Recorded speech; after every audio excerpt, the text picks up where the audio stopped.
Hi friends, எல்லாருக்கும் வணக்கம். இன்னைக்கு நம்ம சேனல்ல என்ன பார்க்க போறோம்னா 6 மந்த்க்கு மேல இருக்க குழந்தைகளுக்கு கொடுக்கக்கூடிய ரெண்டு விதமான ஃபுட் ரெசிபி தான் ஷேர் பண்ணிருக்கேன். இத வாங்க எப்படி செய்யறதுன்னு பார்க்கலாம். இப்போதான் என்னோட சேனல் நீங்க ஃபர்ஸ்ட் டைம் பார்க்கறீங்க, மறக்காம Subscribe பண்ணிடுங்க. அப்பதான் வந்து நான் ஃபியூச்சர்ல அப்லோட் பண்ற வீடியோஸ்லாம் நீங்க ஈஸியா பார்க்கலாம். ஃபர்ஸ்ட் நம்ம பார்க்க போறது அரிசி கஞ்சி எப்படி பண்றதுன்னு பார்க்கலாம். இதுக்கு வந்து ஒரு panல நான் 1/4 டம்ளர் அளவுக்கு அரிசி எடுத்துர்க்கேன். அதை வந்து லோ ஃப்ளேமில் வந்து நம்ம வந்து அதை வறுத்து எடுத்துக்க போகிறோம். ஹை ஃப்ளேமில் வச்சா கருகிடும். ஸோ கரிஞ்சிருச்சு அப்படின்னா ஸ்மெல்லு வந்து நல்லா தெரியும். நீங்கள் வந்து லோ ஃப்ளேமில் வச்சு இதை வந்து நீங்கள் வறுத்து எடுத்துக்கோங்க. இந்த அளவுக்கு வறுப்பட்டால் போதும். இதை வறுத்ததுக்கு பிறகு இதை வந்து ஒரு பிளேட்டில் கொட்டி இதை வந்து ஆற வச்சுட்டு நம்ம வந்து ஒரு மிக்ஸி ஜாரில் கொட்டிட்டு அதை வந்து நம்ம வந்து நைஸாக வந்து பவுடர் பண்ணி எடுத்துக்கலாம்.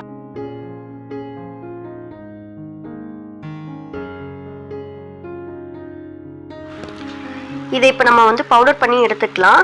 நம்ம இதிலேருந்து ஒரு 2 ஸ்பூன் தான் எடுத்துக்க போகிறோம். பேலன்ஸ் இருக்கிறத ஏர்டைட் லிட் இருக்க மாதிரி ஒரு பாட்டிலில் வந்து ஸ்டோர் பண்ணி வச்சுக்கோங்க. அதை நீங்கள் 1 வீக் வரை நீங்கள் யூஸ் பண்ணிக்கலாம். இப்போது கஞ்சி பண்ண ஸ்டார்ட் பண்ணிடலாம். ஒரு பேனில் வந்து 2 ஸ்பூன் அளவுக்கு நம்ம அரைச்சி வச்சுருக்க அந்த ரைஸை வந்து ஆட் பண்ணிக்கோங்க. ஆட் பண்ணிவிட்டு 150 ml அளவுக்கு தண்ணி ஆட் பண்ணிக்கோங்க.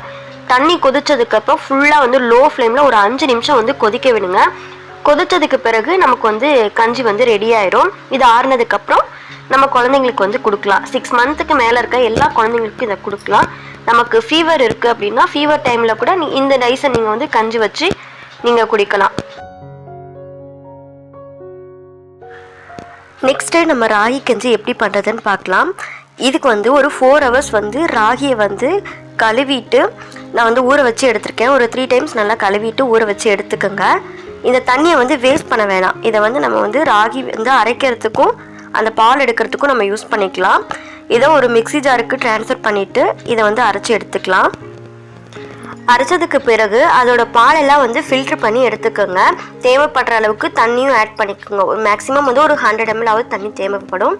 தண்ணி ஆட் பண்ணிவிட்டு அதை நல்லா ஃபில்ட்ரு பண்ணி எடுத்து வச்சுக்கோங்க. சேம் இதே ஃபுட்டு வந்து நான் ஆல்ரெடி ஆட் பண்ணியிருக்கேன் சேனலில். பட் இது எதுக்காக தனியாக ஆட் பண்ணியிருக்கேன்னா நிறைய பேருக்கு இது வந்து கண்டிப்பாக யூஸ்ஃபுல்லாக இருக்கும். அதுக்காக தான் வந்து தனியாகவே அப்லோட் பண்ணியிருக்கேன். பால் எடுத்ததுக்கு பிறகு ஒரு பேன் நல்லா ஹீட் பண்ணிவிட்டு அதில் வந்து சேர்த்துக்குங்க. இதோட கன்சிஸ்டன்சி பார்த்தீங்கன்னா தண்ணி மாதிரி இருக்கணும். இந்த அளவுக்கு இருந்தால் கரெக்டாக இருக்கும். இது வந்து நல்லா கொதிக்கணும். கொதிச்சதுக்கப்புறம் லோ ஃப்ளேமில் வச்சு ஒரு 5 நிமிஷம் வந்து குக் பண்ண விடுங்க. இது கொதிச்சதுக்கப்புறம் கொஞ்சம் கொஞ்சமாக வந்து கெட்டியாக ஆரம்பிக்கும். ஒரு 5 minutesலேயே வந்து இந்த ஃபுட்டை வந்து நம்ம ரெடி பண்ணிடலாம். அதுக்கப்புறம் நம்ம ஆற வச்சதுக்கப்புறம் நம்ம பேபிக்கு நம்ம கொடுக்க ஆரம்பிக்கலாம். இந்த ராகி கஞ்சி வந்து குழந்தைங்களுக்கு கொடுக்கறதால பேபியோட வெயிட் வந்து கொஞ்சம் கெயின் ஆகும். அதை வந்து ஒரு 3 daysக்கு ஒன்ஸ் வந்து இந்த ரெசிபி வந்து நீங்கள் வந்து உங்களோட பேபிக்கு நீங்கள் கொடுக்கலாம். ஐ ஹோப் இந்த வீடியோ உங்களுக்கு ரொம்ப யூஸ்ஃபுல்லாக இருக்கும்னு நினைக்கிறேன். இந்த வீடியோ உங்களுக்கு பிடிச்சிருந்ததுன்னா வீடியோவுக்கு ஒரு லைக் கொடுங்க. உங்களோட ஃப்ரெண்ட்ஸ் அண்ட் ஃபேமிலிக்கும் ஷேர் பண்ணுங்கள். தேங்க்ஸ் ஃபார் வாட்சிங். தேங்க்யூ.